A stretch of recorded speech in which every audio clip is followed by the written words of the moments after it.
The 0-1 hit softly. First base side. Wesneski can't come up with it. Safe at first. I mean, are we in a movie?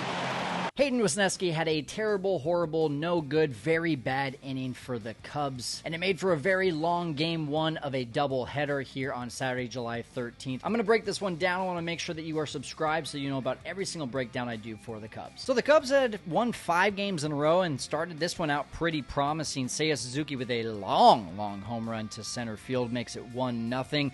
And the Cubs had actually won 7 of 8 recently. Hayden Wesneski had a gem last time out, and he's looking to keep that 1-run lead right there in the first inning. Third pitch of the game, fastball right down the middle at 95. Mason Wynn having a phenomenal rookie season, and he leads it off for the Cardinals. Very next pitch, Alec Burleson, 96, right at the letters, and he deposits that into left field. Here you go, Mason Wynn going all the way to third base on this one. And it's first and third with nobody out. Then the former Cub Wilson Contreras, who, by the way, how did he heal from that broken forearm so fast?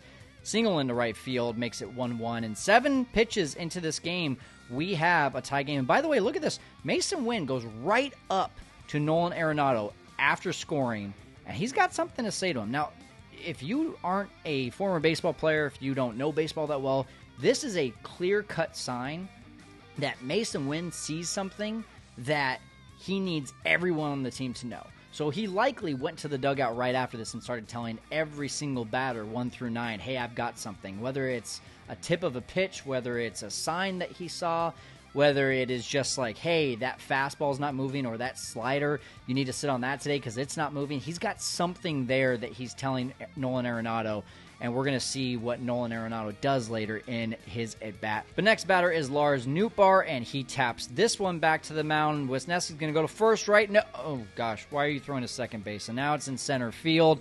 When it rains, it pours, and you got Burleson scoring all the way from second on that one. It's now 2-1. There's still nobody out in this inning.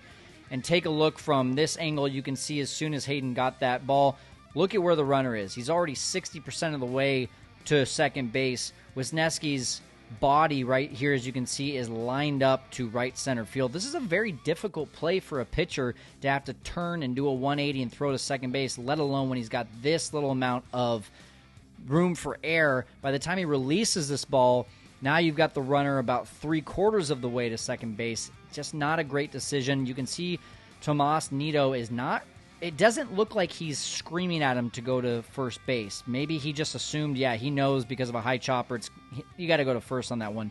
Typically, you want to hear your catcher say, 1-1-1, go to 1, but he's throwing to second base, and, of course, blindly just throws it into center field, and then you can see from this reaction, no! Why does it seem like every single game we see this from Hayden Wesneski? I actually did a little bit of research, went back a few games, and here's Trey Turner.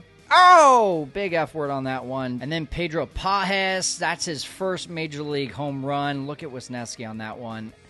Then you got Michael Conforto, 2-run home run, and even a little slight F after that one off the bat of Ramos. This is really not a good look for Wesneski. It's not a good sign of his mental toughness. In fact, when I had Miguel Esparza on my show, he's the Spanish broadcaster for the Cubs, he said that a veteran went up to Wesneski and said, dude, you got to get more confidence. And you can kind of see when it rains, it pours for him. When one thing goes bad, he just does not react well. He doesn't have that just, hey, I got to lock it down. I got to forget about that.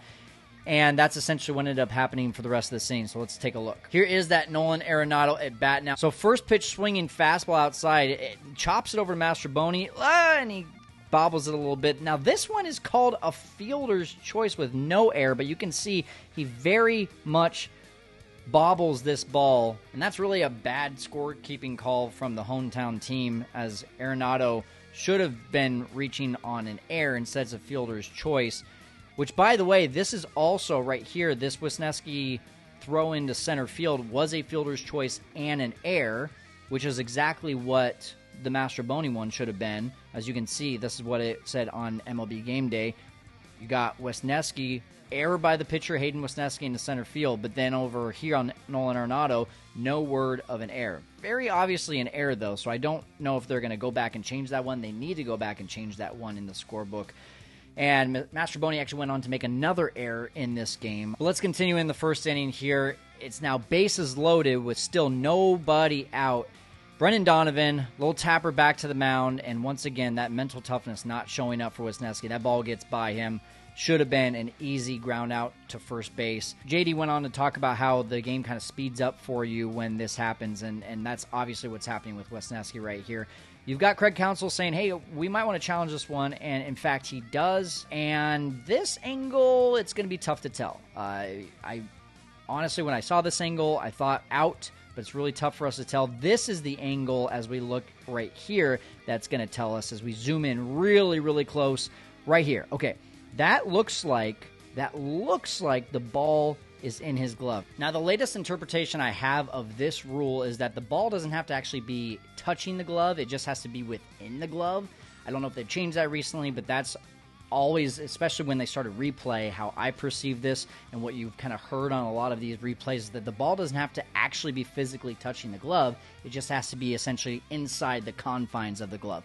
Looking at this right here, the ball is in the confines of the glove. You can see that ball is now covering part of the glove and is about to touch it. And if we even go just a little bit further here into the next frame, this is just one frame afterward, the ball is definitely in the confines of the glove. Either way, there is very obvious space between the base because you can still see the shadow of the cleat right here. There is shadow right there of the cleat on both of these.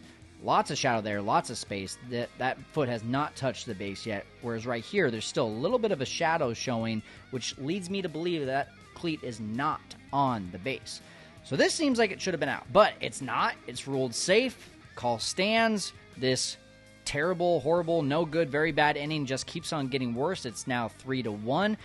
And it looks like Hayden's about to get out of this, though. Hey, maybe he can find some sort of inner fortitude here as he gets Nolan Gorman swinging with the first out. Then the next one is Pajes, and he swings through 97 on the corner. Okay, one batter away. Now one pitch away. 2 strikes on Ciani.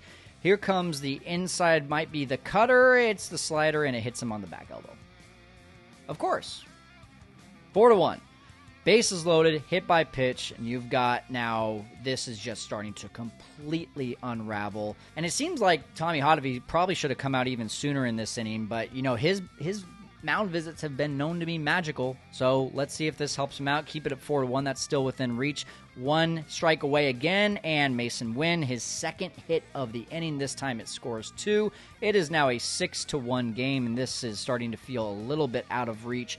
But just in case Craig Counsell was thinking about anything else aside from just keeping Hayden Wesneski in this game to try to keep it close, now it's completely out of reach as Alec Burleson hits a 3-run home run the opposite way.